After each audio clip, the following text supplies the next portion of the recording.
नमस्कार। Sanskrit online classes में आप सभी का स्वागत है।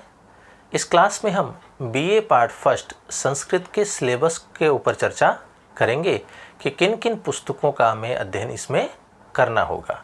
सिलेबस को शुरू करने से पहले हम पेपर के बारे में जानते हैं कि पेपर कितने होते हैं और वो किस प्रकार के होंगे।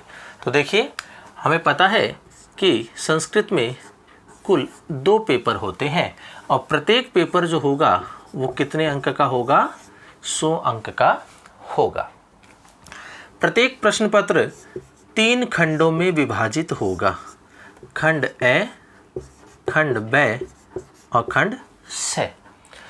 ए जो खंड होगा इसमें अति लघुत्तरात्मक प्रश्न होंगे जिनका उत्तर हमें एक वाक्य के अंतर्गत देना होता है। इस खंड में कुल 10 प्रश्न हमारे सामने होंगे और प्रत्येक प्रश्न जो होगा वो 2 अंक का होगा। तो इस प्रकार से ए खंड जो होता है वो 20 अंकों का होता है। 10 प्रश्न होंगे, अति लघुत्तरात्मक होंगे, प्रत्येक प्रश्न 2 अंक का होगा। इस प्रकार से 20 अंक का हमारा ये ए खंड होता है। इसके बाद बात आती है खंड ब की। इस खंड में कुल 7 प्रश्न होते हैं जो कि लघुत्तरात्मक रूप में होते हैं, लेकिन इन 7 प्रश्नों में हमें कोई भी 5 प्रश्न करने होते हैं। तो कोई भी 5 प्रश्न करने हैं 7 में से और प्रत्येक प्रश्न जो होगा वो 8 अंक का होगा। और इस प्रकार से ये जो खंड है ये कुल 40 अंकों का होता है। 7 प्रश्न होते हैं, उनमें से कोई भी 5 करने होंगे और प्रत्येक प्रश्न 8 अंक का होता है। इस प्रकार से ब जो खंड होगा वो 40 अंकों का होगा। बात करेंगे स खंड की। ये जो खंड है ये निबंधात्मक प्रश्न इसमें शामिल होते हैं। इस खंड में कुल 4 प्रश्न होते हैं जिनमें से हमें कोई भी 2 प्रश्न करने होते हैं और प्रत्येक प्रश्न जो होता है वो 20 अंक का होता है। इस प्रकार से स जो खंड होता है ये भी 40 अंकों का होता है। निबंधात्मक प्रश्न होते हैं, 4 होते हैं कुल, इसमें हमें करने केवल 2 ही होते हैं और प्रत्येक प्रश्न 20 नंबर का होगा। इस प्रकार से ये 40 अंक का होता है। तो इस प्रकार से हमारे दोनों पेपर 3 खंडों में विभाजित होंगे और इस प्रकार से ये नंबर डिवाइड होते हैं। अब हम बात करते हैं हमारे सिलेबस की। सबसे पहले हम बात करेंगे प्रथम पेपर की। सबसे पहले है प्रथम प्रश्न पत्र। पहला जो हमारा पेपर है उसका नाम है प्राचीन संस्कृत साहित्य का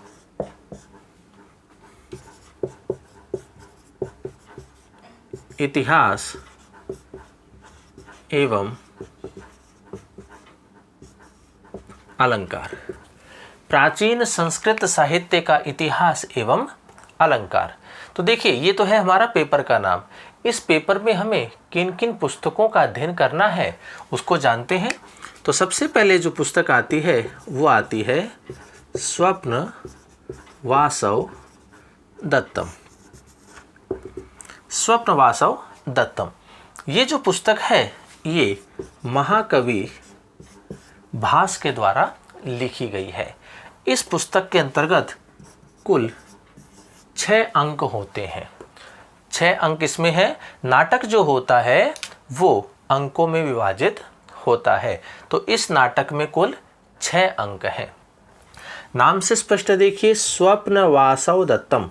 वासव दत्ता जो है इस नाटक की नायिका है और इसके जो नायक हैं वो राजा उदयन है।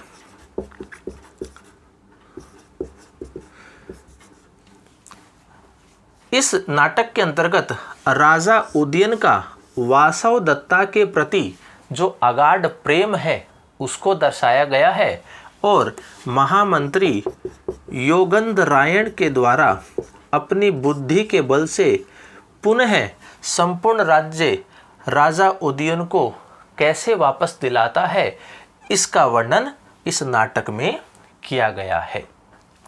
वासवदत्ता राजा उदयन को स्वप्न में दिखाई देती है, इस आधार पर इस नाटक का नामकरण किया गया है।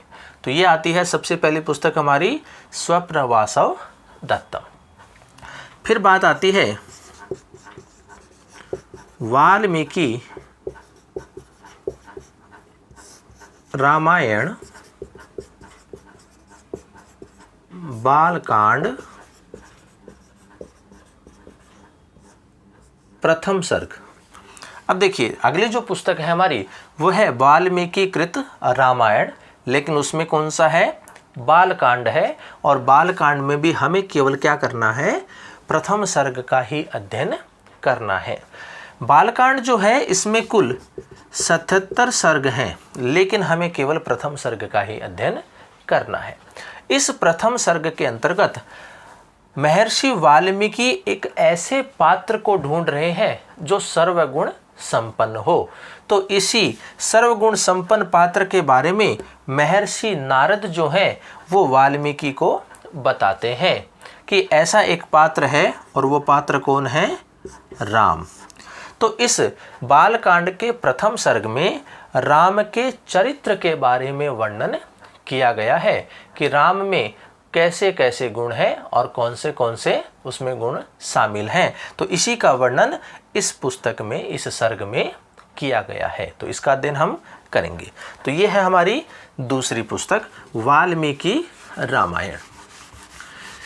तीसरी जो पुस्तक आती है वो आती है मनुस्मृति, और उसमें भी हमें क्या करना है, द्वितीय अध्याय का अध्ययन करना है। मनुस्मृति, स्मृति क्या होते हैं, धर्मशास्त्र होते हैं जिसमें नीति परक बातें बताई जाती हैं, जिसमें नियम क्या है, धर्म क्या है, उसके बारे में बताया जाता है। तो ये जो स्मृति है ये किसके द्वारा रचित है, मनु के द्वारा रचित है। अर्थात स्मृति का मतलब हो क्या, उस व्यक्ति की विचारधारा। तो यहाँ इस मनुस्मृति में मनु ने किस प्रकार के नियम अर्थात धर्म को बताया है, उसके अंतर्गत वर्णन किया गया है। मनुस्मृति में कुल 12 अध्याय हैं, लेकिन हमें केवल द्वितीय अध्याय का ही अध्ययन करना है। और इस द्वितीय अध्याय के अंतर्गत मुख्य जो बातें हैं वो हैं संस्कार, त्रिविध ऋण, पंच महायज्ञ, वर्ण व्यवस्था और आश्रम व्यवस्था,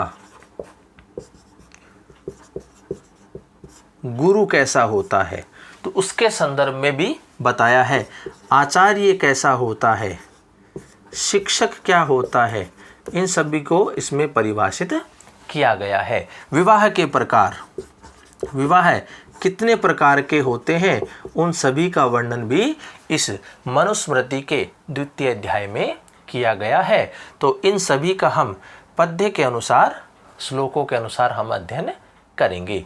तो ये पुस्तक है मनुस्मृति। अगली जो इस पेपर में पुस्तक आती है वो है हितोपदेश। हितोपदेश, और उसमें हमें किसका अध्ययन करना है, मित्र लाभ का। हितोपदेश, देखिए नाम से स्पष्ट है, हित उपदेश अर्थात ऐसा उपदेश जिससे क्या हो सके, हित हो सके अर्थात कल्याण हो सके। ये जो पुस्तक है हितोपदेश, ये नारायण पंडित के द्वारा लिखी गई है, नारायण पंडित के द्वारा। और इस पुस्तक के अंतर्गत पशु पक्षियों एवं जीव जंतुओं को पात्र बना करके मूर्ख बुद्धि वाले व्यक्तियों को नीति का उपदेश दिया गया है। इसमें कोई व्यक्ति पात्र नहीं है, इसमें पशु पक्षियों को पात्र बनाया गया है और उनके आपसी संवाद के माध्यम से यहाँ नीति की बातें कही गई हैं। हितोपदेश जो है उसके कुल 4 परिच्छेद हैं या 4 खंड कह सकते हैं, 4 भाग हैं, जिसमें सबसे पहला कौन सा है, मित्र लाभ। दूसरा जो है वो है सुहृद भेद, तीसरा जो है वो है विग्रह, और चौथा जो है वो है संधि। लेकिन हमारे सिलेबस में केवल वो मात्र मित्र लाभ ही दिया गया है। ये जो हितोपदेश है इसका जो आधार ग्रंथ है वो है पंचतंत्र। पंचतंत्र जो कि विष्णु शर्मा के द्वारा लिखा गया है, उसी को आधार बना करके नारायण पंडित ने हितोपदेश की रचना की है, जिसमें नीतिपरक बातों का वर्णन किया गया है। तो ये है हमारी अगली पुस्तक हितोपदेश। और अंत में बात आती है अलंकारों की। अलंकार, शब्द अलंकार, अर्थालंकार जो होते हैं, तो उन सभी का अध्ययन हम इस अलंकार के टॉपिक में करते हैं। उपमा अलंकार हुआ, अनुप्रास हुआ, श्लेष हुआ, यमक हुआ, आपनोति हुआ, है ना। तो इस प्रकार से जो मुख्य जो अलंकार है उन सभी अलंकारों का अध्ययन हम इस टॉपिक में करेंगे। तो इस प्रकार से ये था हमारा पहला पेपर, प्राचीन संस्कृत साहित्य का इतिहास एवं अलंकार, जिसके अंतर्गत हम स्वप्नवासव दत्तम नाटक का अध्ययन करेंगे। उसके बाद हम वाल्मीकि कृत रामायण बालकांड के प्रथम सर्ग का अध्ययन करेंगे। तत्पश्चात हम मनुस्मृति के द्वितीय अध्याय का अध्ययन करेंगे। फिर हम हितोपदेश मित्र लाभ इस भाग का अध्ययन करेंगे। और अंत का जो भाग है हमारा अलंकार, इसका अध्ययन भी हम इस प्रथम प्रश्न पत्र में करेंगे। अब हम बात करते हैं द्वितीय प्रश्न पत्र की। द्वितीय जो प्रश्न पत्र है उसका नाम है भारतीय संस्कृति के तत्व, पद्य साहित्य, अनुवाद एवं व्याकरण। दूसरा जो हमारा पेपर है उसका नाम है भारतीय संस्कृति के तत्व, पद्य साहित्य, अनुवाद एवं व्याकरण। तो देखिए, सबसे पहली जो हमारी पुस्तक है भारतीय संस्कृति के तत्व, इस पुस्तक के अंतर्गत हम किन विशेष बिंदुओं के ऊपर चर्चा करेंगे, तो वो है, सबसे पहले बात आती है भारतीय संस्कृति की विशेषताएं, कि प्राचीन भारत में उसकी संस्कृति की क्या क्या विशेषताएं रही हैं। फिर बात करते हैं प्राचीन भारत की धार्मिक स्थिति, उसकी आर्थिक स्थिति, सामाजिक स्थिति और राजनीतिक स्थिति किस प्रकार की रही है। फिर हम बात करते हैं संस्कारों की, जो कि विवाह के प्रकारों के सहित है, कि संस्कार कितने होते हैं, कौन कौन से होते हैं और विवाह के कितने प्रकार होते हैं।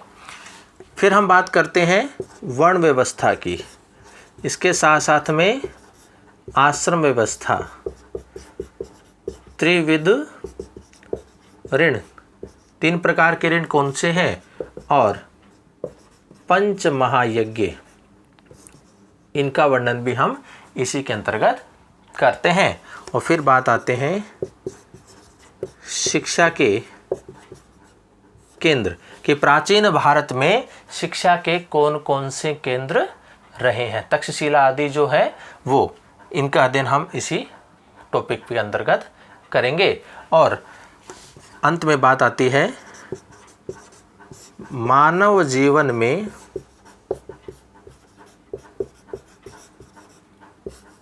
भारतीय संस्कृति का योगदान। ये कुछ विशेष बिंदु हैं जिनके ऊपर हम अध्ययन करेंगे या इनके ऊपर हम चर्चा करेंगे। तो ये है इस दूसरे पेपर में हमारी पहली पुस्तक भारतीय संस्कृति के तत्व। अब हम बात करते हैं पद्य साहित्य की। तो पद्य साहित्य जो है इसके अंतर्गत हमारी एक पुस्तक आती है जिसका नाम है रघुवंशम। पुस्तक है हमारी रघुवंशम, और इस पुस्तक में हमें केवल द्वितीय सर्ग ही पढ़ना है। रघुवंशम जो काव्य ये एक महाकाव्य है, और इस महाकाव्य की रचना जो की है वो किसने की है? वो महाकवि कालिदास ने की है। महाकवि कालिदास ने रघुवंशम नामक महाकाव्य की रचना की, और इस महाकाव्य में कुल कितने सर्ग हैं? 19 सर्ग हैं। महाकाव्य जो होते हैं वो सर्गों में विभाजित होते हैं। तो इस महाकाव्य रघुवंशम महाकाव्य में कुल 19 सर्ग हैं, लेकिन हमें केवल क्या करना है? द्वितीय सर्ग का ही अध्ययन करना है। द्वितीय सर्ग के अंतर्गत मुख्य बात जो है वो है राजा दिलीप के द्वारा गाए नंदिनी की सेवा। पुत्र प्राप्ति के लिए राजा दिलीप गाय नंदिनी की सेवा किस प्रकार से करते हैं, इसी का वर्णन इस रघुवंशम महाकाव्य के द्वितीय सर्ग में किया गया है। और ये संस्कृत से जुड़ी प्रतियोगी परीक्षा में प्रश्न भी पूछा जाता है कि रघुवंशम महाकाव्य के द्वितीय सर्ग का प्रारंभ किस कथा से या किस वर्णन से होता है? तो वो आता है राजा दिलीप वर्णन से, क्योंकि राजा दिलीप का वर्णन के प्रारंभ से ही द्वितीय सर्ग प्रारंभ होता है कि किस प्रकार से राजा दिलीप गाय नंदिनी की सेवा करता है। तो इसका वर्णन हम रघुवंशम महाकाव्य के द्वितीय सर्ग में करते हैं। फिर बात आती है अनुवाद की।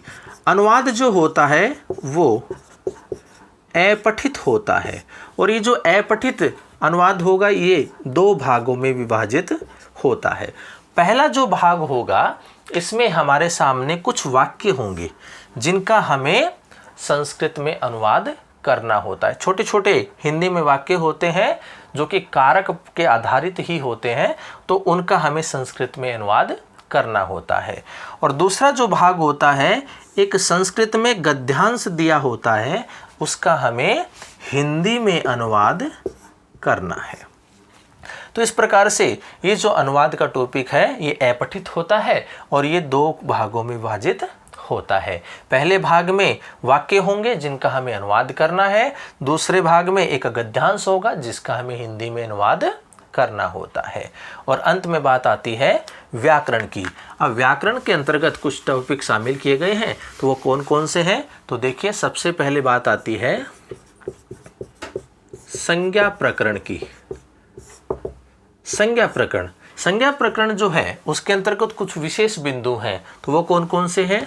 सबसे पहले बात आती है माहेश्वरी सूत्रों की, कि माहेश्वरी सूत्र कितने होते हैं, कौन कौन से होते हैं, उनके ऊपर हम चर्चा करेंगे। उसके बाद बात आती है उच्चारण स्थान की, कि किस वर्ण का उच्चारण किस स्थान से होता है। फिर बात आती है यत्न, या हम उसको कहते हैं प्रयत्न, कि यत्न कितने होते हैं, कौन कौन से होते हैं, उनकी स्थिति किस प्रकार से होती है। और अंतिम बात आती है संज्ञा सूत्रों की, कि कौन से सूत्र से कौन सी संज्ञा होती है, तो उनका अध्ययन हम इस संज्ञा प्रकरण नामक टॉपिक में करते हैं। फिर बात आती है व्याकरण के अंतर्गत ही संधि की। संधि कितने प्रकार की होती है? 3 प्रकार की होती है, और तीनों ही प्रकार की संधि का अध्ययन हम इस टॉपिक में करेंगे। सबसे पहले बात आती है अच संधि। अच संधि का मतलब कौन सी संधि हुई? स्वर संधि। फिर बात आती है हल संधि की, और हल संधि का मतलब क्या हुआ? व्यंजन संधि। और तीसरी जो संधि आती है संस्कृत में वो आती है स्वादि संधि, और जिसका मतलब क्या होता है? विसर्ग संधि। तो तीनों ही प्रकार की संधि का अध्ययन हम इस टॉपिक में करेंगे। इसके बाद जो व्याकरण में भाग दिया गया है हमारा, वो दिया गया है शब्द रूप एवं धातु रूप। शब्द रूप, शब्द रूप हमने पढ़े हैं, जैसे राम का रूप होता है राम है, रामहु रामः, रामम रामहु रामान। इस तरह से हम जो विशेष जो शब्द रूप होते हैं उन सभी का अध्ययन करेंगे। जैसे राम का है हरि का, नदी का, गुरु का, पति का, गौ का। तो इस प्रकार से हम शब्द रूपों का अध्ययन इस टॉपिक में करेंगे। और अंत में बात आती है धातु रूप। धातु रूप अर्थात जो पठती, पठतः, पठन्ति, जो लकार होते हैं हमारे, लट लकार, लोट लकार, लिट लकार, लंग लकार और विधि लिंग लकार। तो इन लकारों का अध्ययन हम इस धातु रूप में करेंगे। तो जो विशेष है, मुख्य है, उन सभी मुख्य धातु रूपों का अध्ययन हम इस धातु रूप के टॉपिक में करेंगे। तो ये था हमारा दूसरा पेपर, भारतीय संस्कृति के तत्व, पद्य साहित्य, अनुवाद एवं व्याकरण, जिसके अंतर्गत हमने भारतीय संस्कृति के तत्व पहली पुस्तक है, रघुवंशम है, उसके बाद अपठित अनुवाद होगा, और व्याकरण के अंतर्गत संज्ञा प्रकरण, संधि और शब्द रूप, धातु रूप, इन सभी का अध्ययन हम करते हैं।